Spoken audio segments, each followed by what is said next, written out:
Greetings and welcome back to the channel. Today's episode will be slightly different and a bit more brief than usual, as we will be exploring a somewhat unusual tale that, as of this writing, is still ongoing. This tale is part fact, part myth, and a considerable part speculation.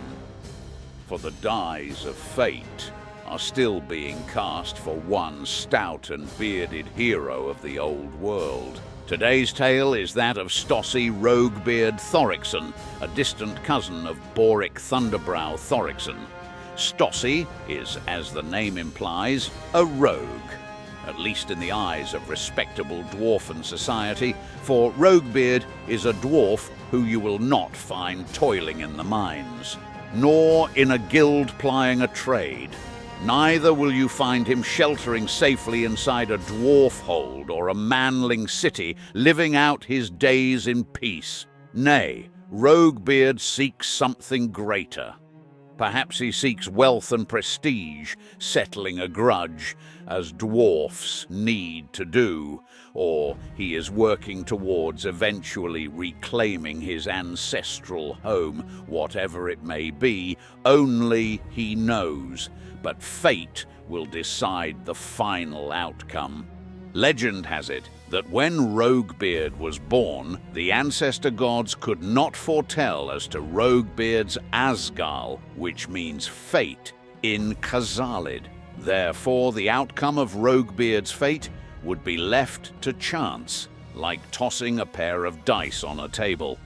Although Roguebeard's life looked grim at the outset of his birth, Valaya, the ancestor goddess of home and hearth, healing and brewing, and the protector of all dwarfs, did not deem it right that any Dawi's fate would be decided by chance alone. Thus, Valaya decided to grant her favor on Stossi wherever life leads him. Some contend that a small portion of Valaya's power is channeled via the runes on his hammer, but also the runes etched into one of the shields that he carries on his back. It's unclear why Roguebeard carries a shield on his back, let alone two. Then again, two shields are better than one, we suppose, and as a way to honor Valaya and his own Thungni in general. Whether during his journeys or after a great battle, Roguebeard reminds everyone to Jarak ur Thungni Aj, which from Khazalid translates as always honor thy mother.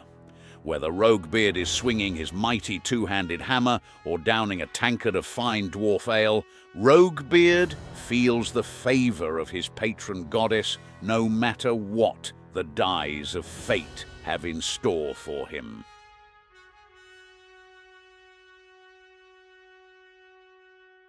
It is unclear from which hold Roguebeard hails from precisely, for most assume Roguebeard hails from an adopted Carrack that took in his clan many centuries ago during the time of woes when many holds were lost, and untold dwarf clans were seeking refuge among their kith and kin in holds that still stood firm. A more fantastical tale asserts that Roguebeard's ancestors travelled far south along the World's Edge Mountains and took refuge within the fabled Carrack Zorn. Although just a tale among the Dawi in the old world, it is said that the lands of Carrack Zorn were surrounded by both dry desert and humid jungles, where monstrous-scaled beasts dwelt in the dark canopy and ancient undead civilizations arose again from the sands. His true origins remain unclear, but Roguebeard does advise to keep an eye out when walking under trees and thick foliage in case of falling bears, which he firmly attests has mauled many manlings he has adventured with over the years, who failed to heed his warning. Roguebeard has fought in numerous battles and skirmishes across the old world, and has bested greenskin wars, skaven infestations, and undead hordes and many other threats both near and far. Although his triumphs are numerous, the dice of fate have both given and taken away in equal measure, yet he always manages to fight another day. Stossi Roguebeard Thorikson knows not what the future holds, for that is for fate to decide. But with Valaya's favor and resolute dwarf stubbornness, he will be there on the battlefield, ready to meet his fate, come what may. That concludes the lore portion for this video, and we will move on to the painting and hobbying part of the video. The painting process is by and large very similar, as was previously seen in the Karak Hearn video, which you can watch in the link above. There, you will see a clearer step-by-step process, including which paints were used. In this video, more details will be provided on the basing and the slightly unique kit bash that was performed for this project, in case you wish to try and replicate it.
With his mighty warhammer in hand, 2 shields with Valaya's runes for protection, and thick beard ready to absorb the best of dwarfen ale, Stossi Roguebeard Thorikson is ready to set out onto the field of battle.